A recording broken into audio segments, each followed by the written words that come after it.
बदनाम कहावत आपने सुनी होगी, सैया भय कोतवाल तो डर काहेगा। लेकिन जब पापा भय नेता तो बेटों को डर काहेगा। नेता पुत्र बिना किसी और पद के, बिना किसी और योग्यता के, केवल अपने नेता पुत्र होने की हनक, उसकी अकड़ में बदसलूकी और बदमिजाजी की हर सीमा पार कर रहे हैं और बाद में पूरी की पूरी पार्टी नेताजी को और उनके पुत्र जी को बचाने में एक से बढ़कर एक दलीलें देती नजर आती है। ऐसे ही कुछ मध्य प्रदेश में हुआ है, देखिए जरा।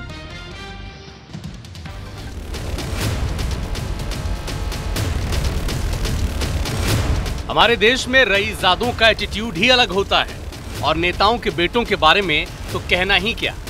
ये अपने पिता की शक्तियों को अपना मान लेते हैं और नियम कानून की ऐसी धज्जियां उड़ाते हैं जैसे उनके आंगन की जूती हो।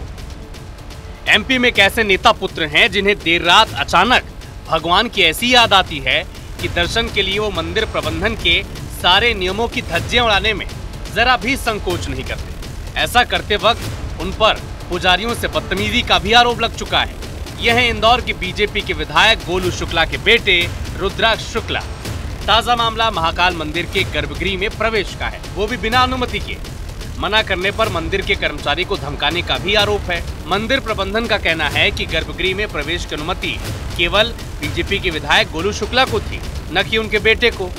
अब मामले में मंदिर प्रबंधन पर ही गंभीर सवाल उठ रहे हैं कि उन्होंने गर्भगृह का लाइव प्रसारण करीब 1 घंटे तक क्यों बंद किया। तो सवाल ये भी है कि दाल में कुछ काला है या पूरी दाल ही काली है।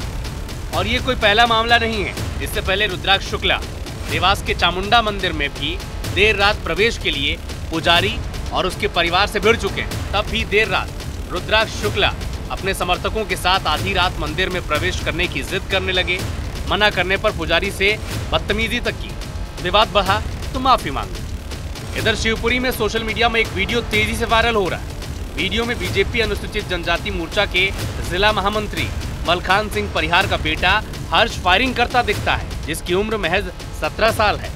अब बीजेपी नेता इस पर सफाई देते हैं और कहते हैं कि वीडियो 2023 का है, यानी 2 साल पुराना। शादी की सालगिरह के कार्यक्रम में रिश्तेदारों के कहने पर उनके बेटे ने घर के अंदर हर्ष फायरिंग की थी।